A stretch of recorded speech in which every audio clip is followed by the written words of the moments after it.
Ladies and gentlemen, please welcome Julia Borston, Senior Media and Entertainment Correspondent, CNBC. Good morning, and thank you all for being here. This title on the gender gap, Facts, Fiction, and Call to Action could not come at a more important time. We're so lucky to have World Economic Forum partner on this panel to address what's going on with the global gender gap. We just had a study out that revealed from World Economic Forum that progress towards parity is actually slowing. And there's luckily is growing attention to the fact that this is a problem. And it's a problem for businesses, it's a problem for companies and countries alike.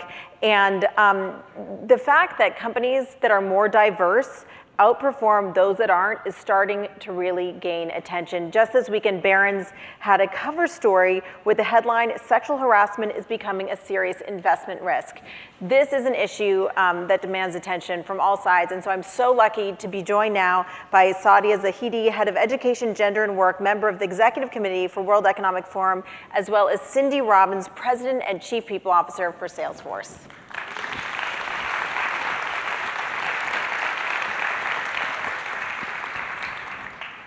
Thank you so much for being here, both of you. Sadia, why don't you start things off, because you just released this big report on the gender gap, looking globally how different countries rank. And this is the first year that you've recorded a slowdown instead of progress. What did you see? So we're covering 144 countries, and we try to look at what is happening to gender gaps on health, education, economic participation, and political empowerment.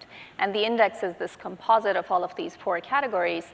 And we've been doing this now this is the 12th year, 12th edition of the report.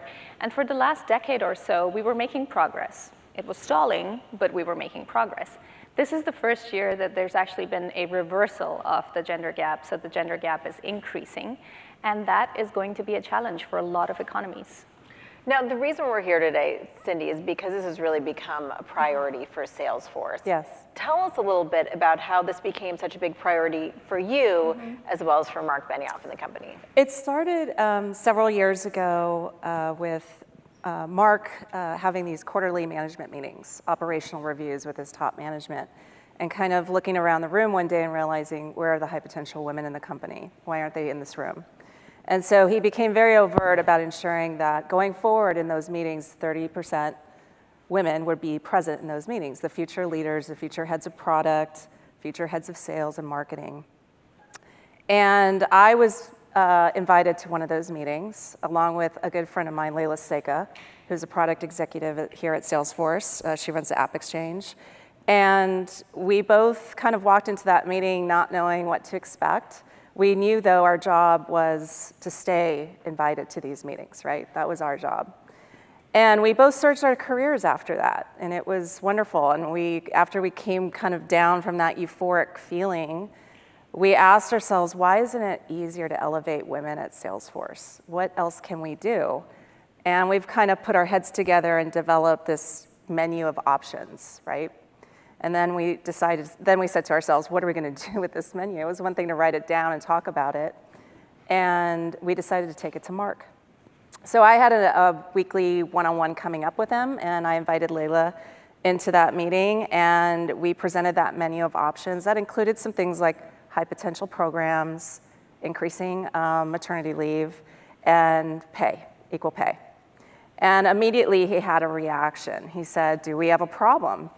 And I said, I don't know if we have a problem, but I do know we can't look under the hood and see a big dollar sign and close the hood, right? And so he said, do the assessment. And that was really the start of the journey. And we just completed our second assessment just recently as well. And it wasn't just an assessment, it was an assessment and then corrections made based on the findings. I think that's really important to highlight. Yes. Tell us about what you found and how you corrected it. So the first assessment was about a $3 million gap. And then the second assessment was also about a $3 million gap that impacted employees at the company. I think the surprising thing for me was the reaction around the second assessment, and people were like, wow, you had to pay another $3 million. But I think the important point here is it's not a one and done situation, right? You can't just do it once, because in parallel to that, you have to look at your processes, you have to look at your systems, how you're hiring people, how you're promoting people. And that is a journey and it takes a while to fix. So it is important to keep doing the assessment. You have to keep doing the audit. Now, Sadia, going back to what you've been doing, the World Economic Forum, you've seen progress, and then this year something changed. What changed this year? When you have companies like Salesforce taking such actions to try to fix things, and this seems to be hopefully more of the trend than not, why are you seeing a global slowdown in these numbers? So it's a combination of factors. I think when it comes purely to these numbers, we have this is from all around the world. And so when large economies like India, China, and the United States all slip in the rankings, they all perform poorer than they were before, that has an impact on the global average. So one big piece of this is that. I think the second aspect is this message around why it's so important to have gender parity has actually not really been as accepted as we think it has. There are some companies that are leaders in this space. There are some companies that understand how to do this well, that acknowledge that there's a problem and decide to do something about it. But by and large, I think that message hasn't quite seeped in, and it's a loss in the long term, right? Because if your pipeline of people that are coming into the workforce, and in most economies in the world, that pipeline is increasingly female, especially for high-skilled roles, than male. If you're not integrating that pipeline into the entry levels, if you're not ensuring that those women are coming in at the right levels, if they're not being retained, if they're not being promoted, that is in the end a loss for that company. And a very similar argument applies for countries. So there is a lot more to be done to understand the business case and then to understand practically how to do it. So I think in the example that we've just heard, the first part was the acknowledgement, right? So committing and understanding that there is a concern and it needs to be dealt with. The second piece is embedding that. And embedding it can look like closing pay gaps, and embedding that can look like making very specific targets and holding managers accountable to them. It can mean a range of different things.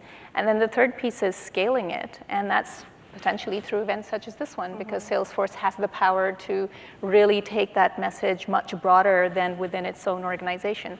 And that journey is done by a few enlightened companies, but it's not global. Do you think that the conversation is starting to change? I want to go back and hear more about the results and especially about the differences across the world. But I just mentioned there was this big Barron's cover story about how investors are starting to worry about these issues impacting companies' bottom lines. We've just seen so many executives get taken down by sexual harassment scandals. Harvey Weinstein, Roy Price at Amazon. The list seems to go on and on and on. Right now, are things starting to change? Or the conversation starting to change?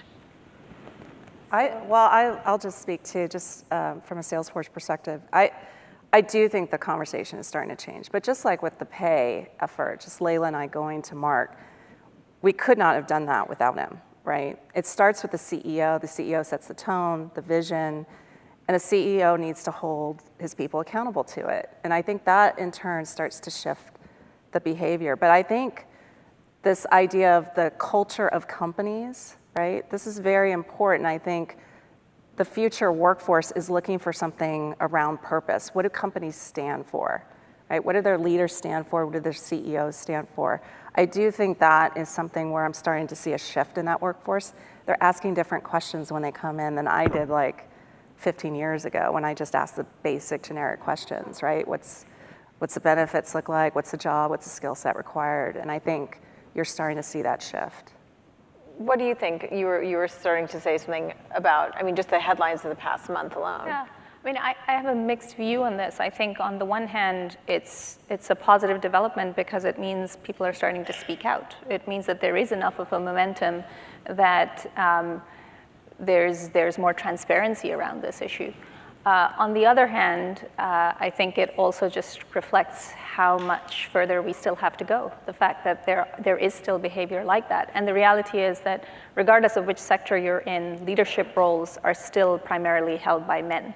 And so whether it comes to ensuring that this kind of negative behavior doesn't take place, or when it comes to ensuring that the more positive, enlightened behavior takes place, on both ends, there is going to need to be a change in the mindsets of male leaders as well. So you have this global perspective, and every year the rankings change, and you have different countries rise and fall. What are the countries doing that are not only on top of the list, but also able to rise? And why is it that the United States has not risen this past year? So the top positions in the index from the beginning have been occupied by the Nordic countries. And Iceland, for the 9th year in a row, is the #1 country in the world. But it's not #1 because it's just sort of reached a certain level and it's staying there. It's #1 because it's actually continued to make progress. There's been a near sort of 10 percentage point increase in the time that we've been measuring this index. And at the very bottom of the rankings are countries like Yemen, where essentially women have half of the resources and opportunities that men have. And so there's a very wide gap around the world in terms of country performance. Why a country like Iceland is moving ahead? Because they have a history and a culture of favoring social equality as a part of their development and growth strategy. But it's more than that. I think it's not so much that we can say there's a culture there and nobody else can replicate it. That's not true. In the last 10 years, they've put in place really specific practices that take time and effort to put into place. Whether it is quotas for boards, whether it is paternity leave in addition to maternity leave, in fact, mandatory paternity leave, those are the kinds of measures that take a lot of effort to put into place. And yes, the cultural aspects help, but there's a lot of learning to be done from Nordic countries on how the more practical elements have been dealt with. And how have companies then actually put into place those measures? So you can get a top-down quota, but how do you actually deal with it, and how do you change the numbers around it? So there's a lot of learning that can happen there. And on your point on the US, so the US is now 49th in the world. Last year it was 44. It has progressively been slipping in the rankings since we started doing this. And that's not because it doesn't do well. It does fairly well. It's ranked around 28th on the economic participation aspect. But relative to other countries, it's not making progress. And so it's kind of stayed where it was. There hasn't been a lot of change. There are more and more women graduating from university, and that isn't translating into gains in the labor force. And so that's what's keeping the US where it is. And so where's the breakdown there? There are gains, but it's not translating to gains in the labor force. Where's that problem? So there are quite a few issues that are going on. I think one aspect is that the future of work itself is changing. There is growth in sectors which traditionally tend not to have a lot of women, so the IT sector, most importantly, most visibly, and there is some automation happening in those sectors which have tended to provide middle-class livelihoods to a lot of women in the last couple of decades. So administration roles, services roles that have provided women with fairly good livelihoods, especially in dual income households. And so as that future of work is changing, there is starting to be a rising gap and potentially much larger gender disparities to come in the future. That's one aspect, but that is layered on top of an existing culture where care roles or unpaid work inside the home is still primarily the responsibility of women. And that's true across the world. In India, that can mean that women spend 6 times the amount of time that men spend in unpaid work. In Iceland, it means women spend 1.5 times as much time as men spend. But women are almost always spending more time on unpaid work. And in the United States, there are far fewer structures to deal with that than there are in some of the Nordic economies. So it's interesting because you're talking about countries, and then you're also talking about companies. And here we have Salesforce as a company that's trying to make changes and repeatedly trying to evaluate its policies as a company.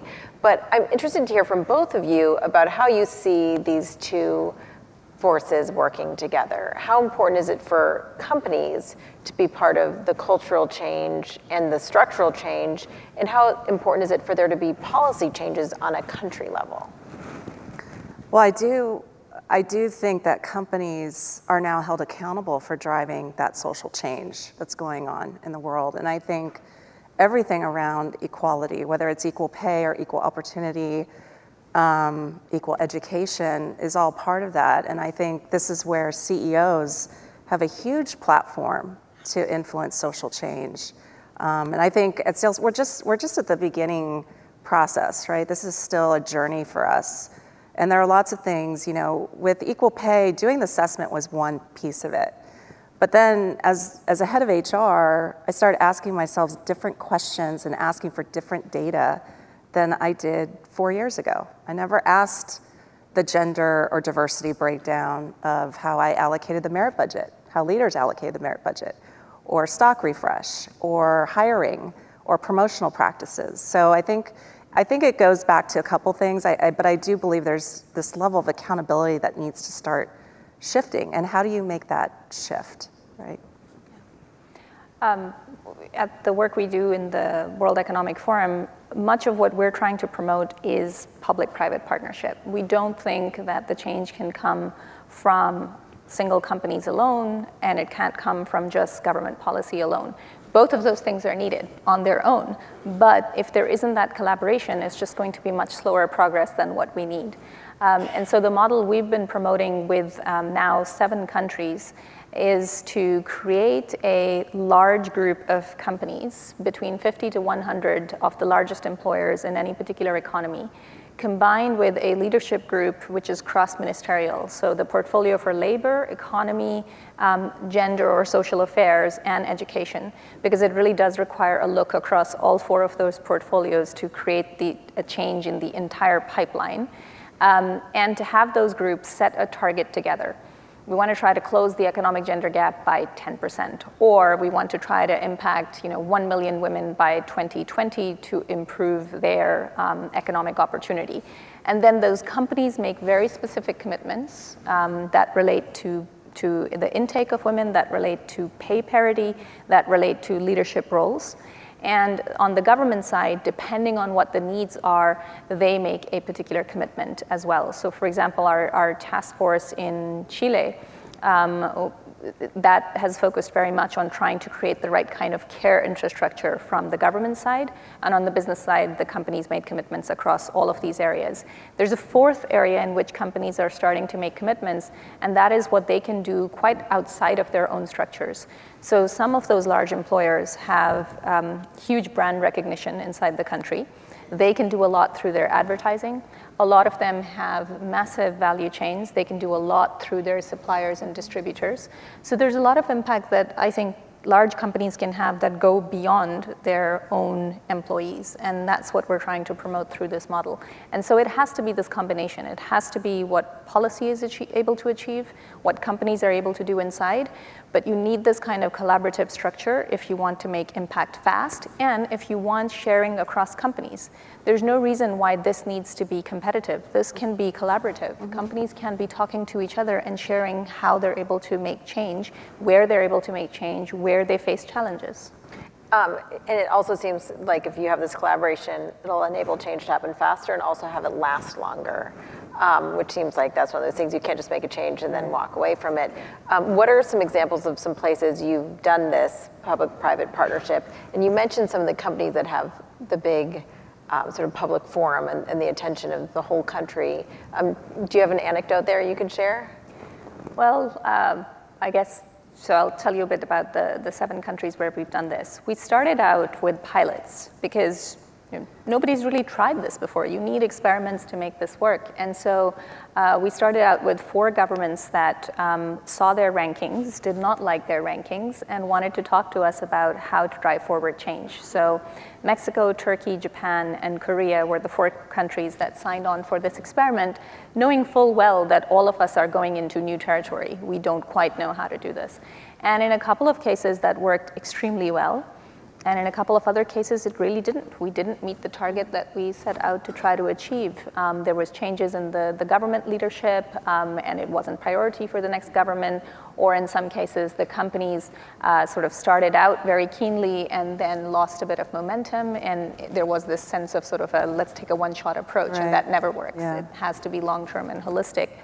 And then in other cases, once we learned from that experiment, we realized that we couldn't quite do this with just the World Economic Forum being the coordinating body. It also needed presence on the ground and a neutral stakeholder. And so with the next wave of experiments, we worked with the Inter-American Development Bank. And that's where we're focusing on Chile, Argentina, and now we've just announced a new task force in Panama. And you need that other expertise that has on-the-ground presence, but is not from either the government side or from the private sector side. And we found that to work quite well. There's 100 companies now signed on in Chile, all the way from mining to IT. Mining is notoriously a sector that does not involve a lot of women. And there are a number of the large mining companies in Chile that have signed on that want to make some change. So I think it takes some experimentation and then combining that with this collaborative framework where it cannot be one party that's trying to drive this forward. It takes that combination from the government side, leadership from the private sector side, an institution like the World Economic Forum that has a lot of the data and provides the international visibility, and then the Inter-American Development Bank that has a lot of the technical and on-the-ground expertise. And on-the-ground expertise, and it sounds like there's a lot of variability from country to country, and things cannot just be replicated from one environment to the other. I would say that this model or this concept of having very large numbers of employers along with cross-ministerial groups, that concept can be replicated. But absolutely, the targets have to be different in different places. What the companies commit to are different. We're now considering going into the MENA region, into the Middle East and North Africa region. And a lot of that change may not come from the large employers. It really may come from the small and medium-sized businesses and focusing on getting women-owned businesses to reach some kind of scale. Now that can happen through the help of large companies, but it's not going to be exclusively that. So, Cindy, what did you see? I mean, Saudi was just talking about this idea of experimentation, and because you really don't know what any of these experiments are going to turn out like. What did you find in your process suggesting these changes and then trying to execute them? What did you find? Well, I think everything was in the data, right? I think the data tells the story. It tells the call to action that needs to take place. I think companies have access to an enormous amount of data, but it's how they use that data, how they pull that data, what do they do with that data? And I think, like I mentioned, there were just lots of questions I wasn't asking myself. And then the call to action could be going back to the leadership team and educating them, right? On why they think they need to make their decisions a little bit differently and why that's the case.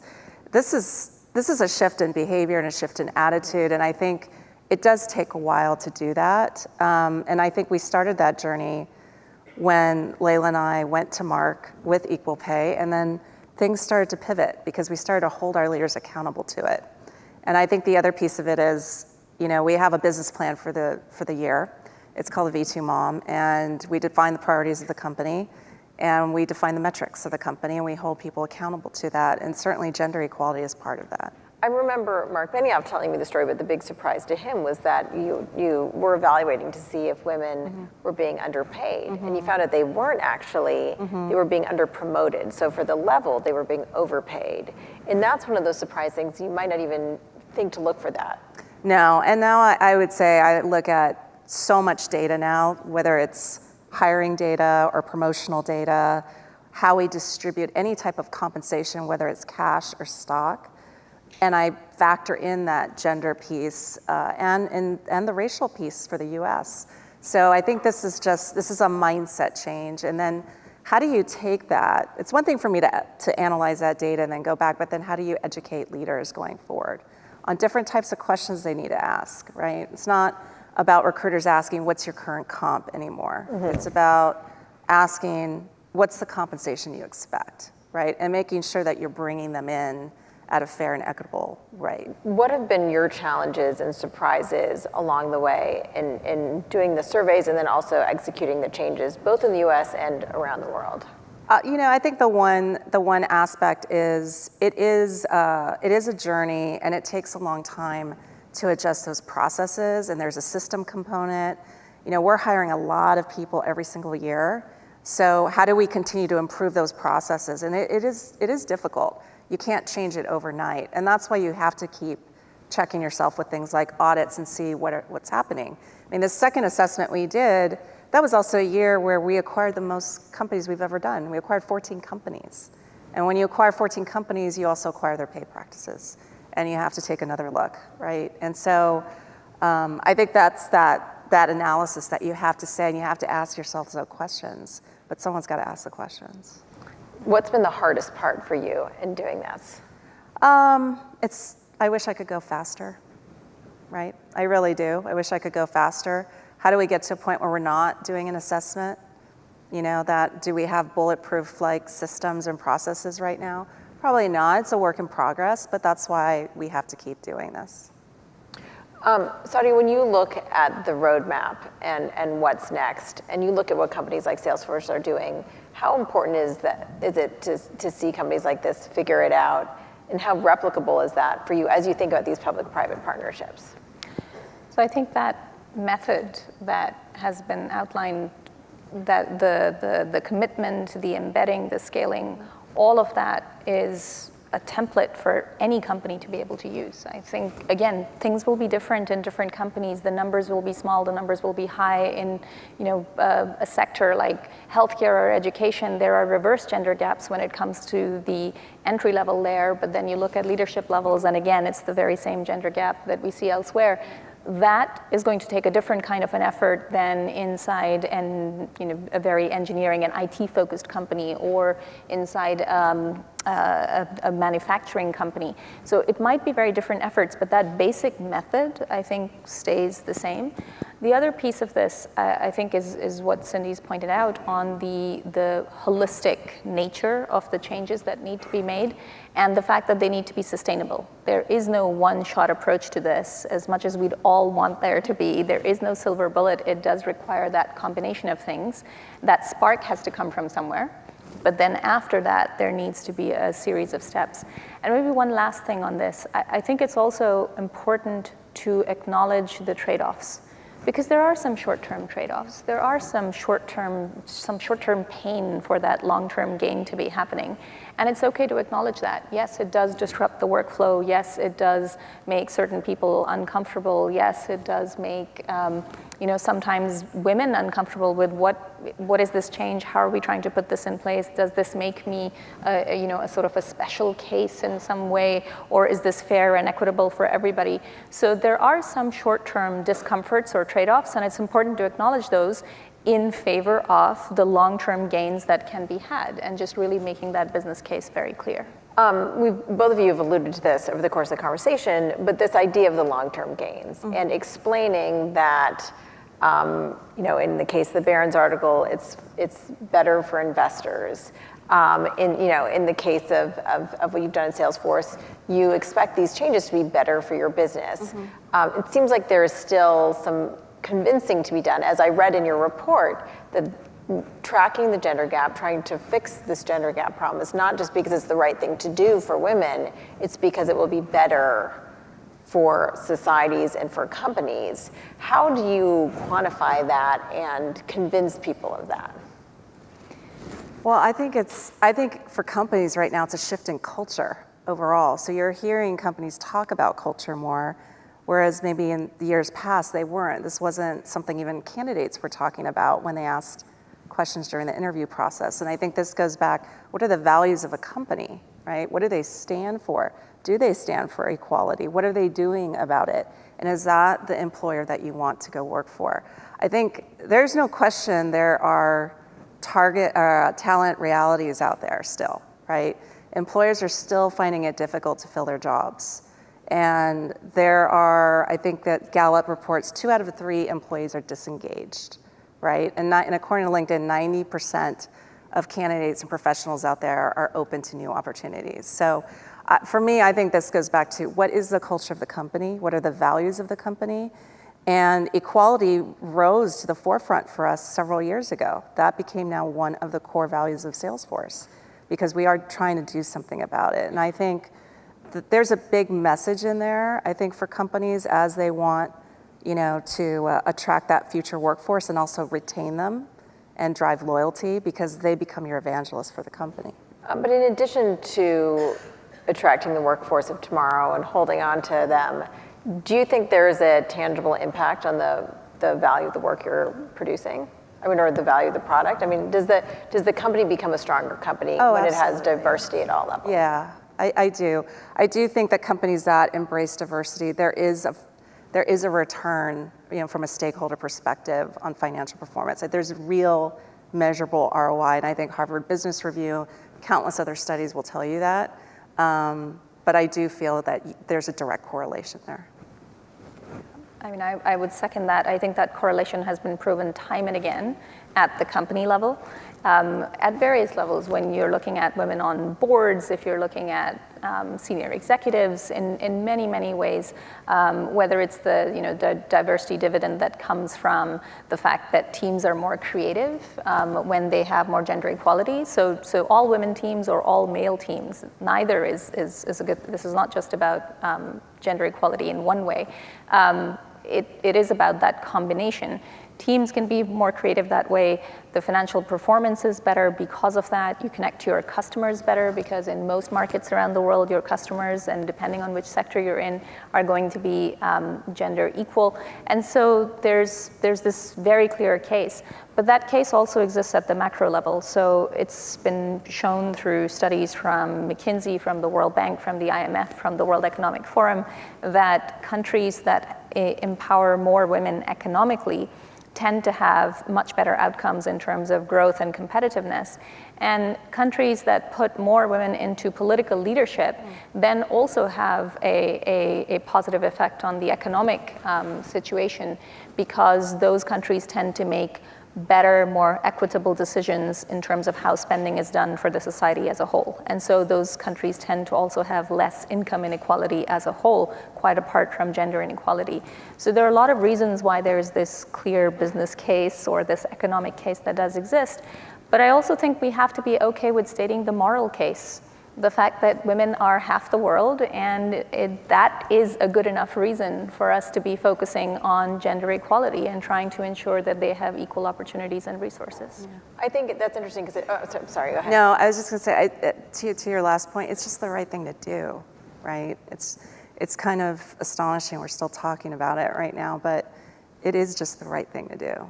It's the right thing to do, but doing the right thing has multiple benefits. Right. And I think that's sometimes needs to be said to get the attention of companies that are worrying about their shareholders, their stock price. And I think, which is why I was so heartened to see that Barron's cover story raising the profile of the issue from just a business standpoint. But Sadia, back to what you were saying about how it's not just about the economic issue. It's worth noting that this World Economic Forum study, which I recommend that everyone take a look at, it's available online, has different areas that you look at. Political, the political gender gap, education, healthcare, and I believe the economic was the fourth piece of that. How interconnected are those four things? I mean, you mentioned it a little bit, but can you really separate out the economic piece, or are they all part of one? I mean, the index is, one way of trying to examine a very complex issue in a way that helps people understand it quickly. The health aspect, right? Health is a core part of human capital. If there are discrepancies in how the access is provided to women and to men, then that is going to lead to problems further down the line. And some part of this health gender gap that we see is something quite disturbing, because it is the fact that some women or some girls don't even have the right to be born. There are still parts of the world where there's a sex ratio discrepancy at birth because there's still a preference for sons. And that's some parts of India and China where this is still happening, and these are some of the biggest economies population-wise in the world. And so there's some very basic fundamental aspects like that. When it comes to the education gender gap, that is the other big investment when it comes to human capital. If there's still parts of the world where girls can't go to school, then that is going to, again, lead to a pipeline problem in the future. And it's been shown time and again that when there's greater investment in women and girls in terms of education, that doesn't only have economic outcomes, that has much more positive societal benefits in terms of what happens to the next generation afterwards, how communities thrive, societal bonds, peace and security. So there are a number of other benefits. Now, fortunately, in nearly 100 countries in the world, out of the 144 that we cover, education gender gaps have not only been closed, but to some extent been reversed. And so this next cohort of women that are currently in university, many more women are in university than men. Now, that doesn't correct the overall population imbalance because there's a history. So just up until 10 or 20 years ago, this was not the case. And so for most of the population, there's less educational attainment for women than for men. But for this new cohort, for the last 10, 15, 20 years, there are more women than men graduating from university. And then when it comes to the economic and political pieces, they are somewhat tied together because purely in terms of the use of that talent inside the economy, that's one aspect we're measuring. And we're looking at the overall labor force participation, wage gaps, and then what's happening in terms of senior leadership. But then equally so on the political side, if the political leadership is not representative of the population, then I think it's quite normal to see situations in which there isn't then that investment in women's health or in women's education or in ensuring that there are equal opportunities economically. Cindy, did you want to weigh in on? No, I mean, we've talked about this. I echo that. I just think from a company perspective, I think that this is a long road ahead. And I do think that there are things that companies can do to ingrain this in their culture. And there are things, even if I think about Layla and I going to Mark, we had some folks say to us, well, what if we don't have that direct access, right? What if we want to speak up? And I think companies need to encourage and make sure that they're providing a safe environment for people to speak up about these issues and find their advocates and champions inside the company that can address these issues. And I think that's very important. So to try to spin this forward, to look 5 years into the future and to look at what everyone should be doing now, when you look at the results of the survey and the disappointment in the lack of progress this year, what is the thing that you hope everyone is taking note of or paying attention to and will take action on to change things for the future? So we partnered for part of this year's study with LinkedIn, and we looked at different sectors. And I think there's a positive signs as well when you look at what the sectoral breakdown is, because we've also been able to see some of the progression. So when it comes to health and education sectors, one way to look at that is to say, oh, okay, well, there's a problem in those sectors as well because women are making it into entry-level and middle management positions, but not into leadership. The other way to look at it and say, there's a great pipeline there already. We should be investing in getting more women into the leadership in those sectors because there's a comparative advantage already. And due to demographics in most of the Western world, those sectors are going to be huge in the future. And I think if we can focus on getting those sectors to be more professionalized, to have higher wages, that's a massive opportunity there. The second aspect is, some of the growth sectors of the future also include the IT sector, and I think that's very relevant for where we are today.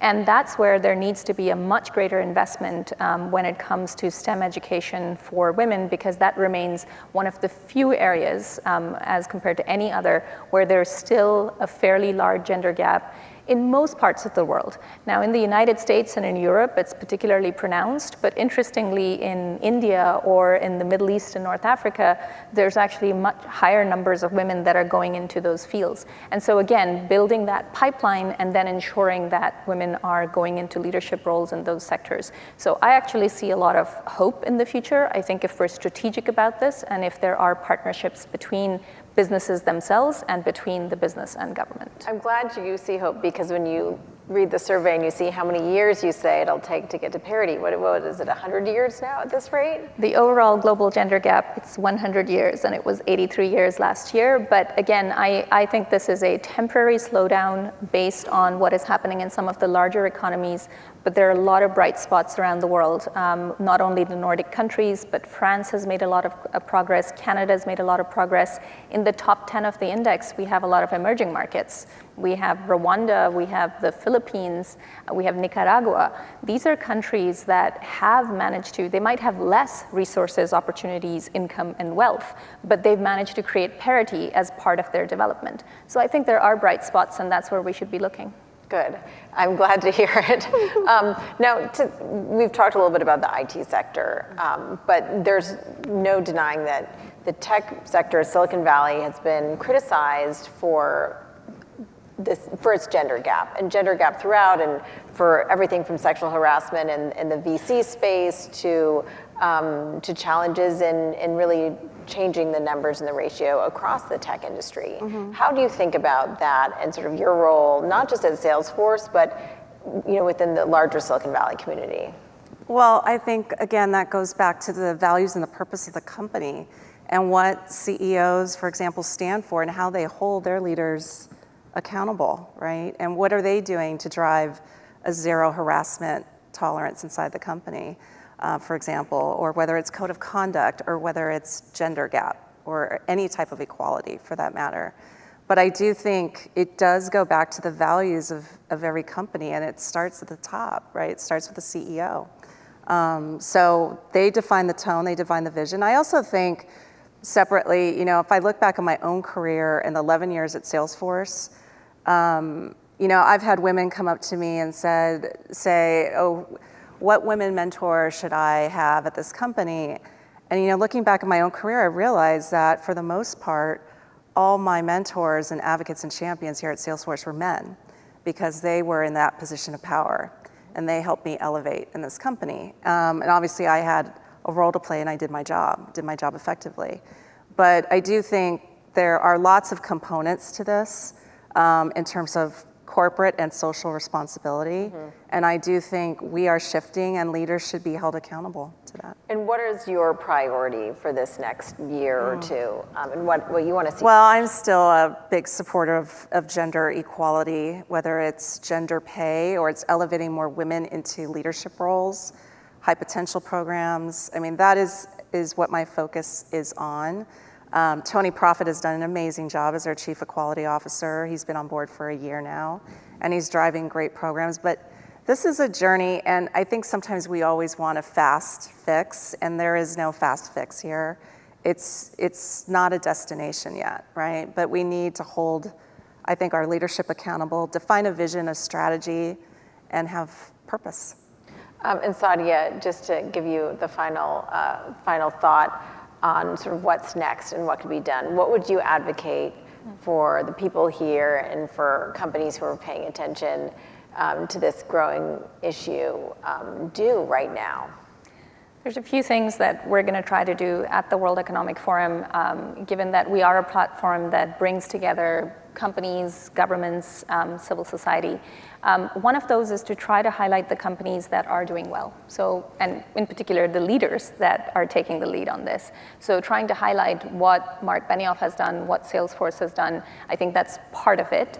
And there are other companies that are amongst the partners of the work we do on education, gender, and employment to try to highlight their experience. A second aspect is really to tie the gender equality issue to the future of work issue. So my portfolio at the forum is on education and skills issues, gender parity, and then also on what's happening in terms of the future of work and employment.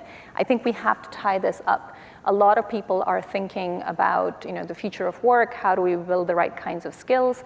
Well, then we need to make sure that some of that reskilling, upskilling, and training is creating the right kind of parity, because this is this moment, right? Here's this flux happening in labor markets. Let's turn that into an opportunity to be corrective on gender equality and to accelerate gender equality. And then the third aspect is creating more public-private partnerships. So we're going to aim for 10 countries in total by the middle of 2018. To add to the 7 that we've already been working with, and we're very hopeful that those are going to be in other parts of the world that allows for new kind of data to be gathered on how does this work, so that we can walk away from this with a model that we can then hand over to other organizations, directly to the governments of other countries that want to try to take this forward. So those will be our 3 priorities in 2018. And will the US be one of those partners for the public-private partnership? I certainly hope so. Help us get there. That would be great. That would be great. Well, Sadia and Cindy, Cindy, thank you so much, both of you, for joining us. This is such an important topic, and I really hope that everyone goes online and reads this study, because as I know Cindy would attest, it's really phenomenal, and the numbers are kind of shocking. And so very valuable for everyone to read. Thank you both so much. Really appreciate it. Thank you.